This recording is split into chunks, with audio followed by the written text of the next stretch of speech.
Күкірт қышқылы өнеркәсібі.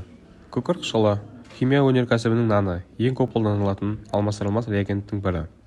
Оны Қазақстанда Өскемен, Балқаш, Жезқазған қалаларында өндіреді.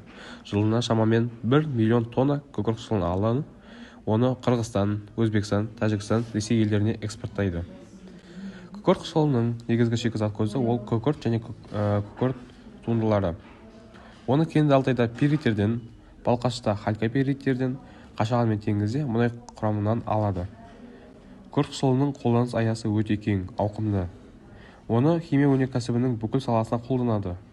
Олар металлургия, бояу және дәрі-дәрмек өндіру, қопарақ заттар жасау, минерал тыңайтқыштар алу, мұнай өнімдерін тазарту және парфюмерияда қолданылады.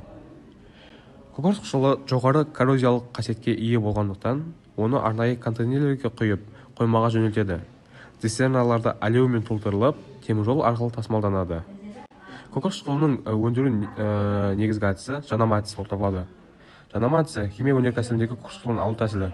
Оны 1831 жылы сірке су сатушысы Перегрин Филипп патенттеген. Негізгі артықшылығы шамамен 98% жоғары концентрлі күкірт қышқылын өндіруге мүмкіндік береді. Сондықтан әлемде кең таралған. Бірінші қадам оттегі бар ауада сұйық күкіртті жағу. Көк жалын күкірт жануын көрсетеді, ал бөлінетін жылу энергетикалық мақсатта қолданылады.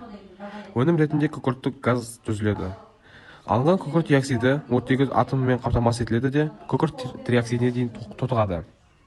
Бұл кезең жанысқыш аппаратта өтеді. Күкірт триоксиді коррозиялық қасиетке ие болғандықтан жабдық үшін қосымша шығындар қажет. Сонымен қатар бұл үдеріс қайтымды реакция.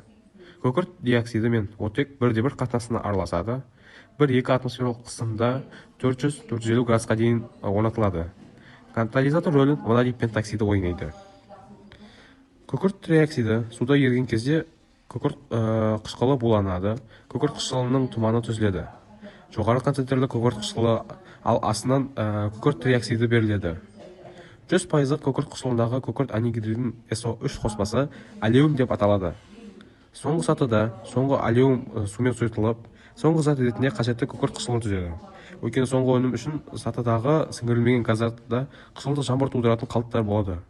Олар атмосфераға осылай жіберілсе қауіпті. Басқа сіңіру мұнарасында тұз түзетін натрий карбонатты ерітіндісімен жуылады. Осылайша қоршаған ортаға зиянды қышқыл шығындыларын азайтады.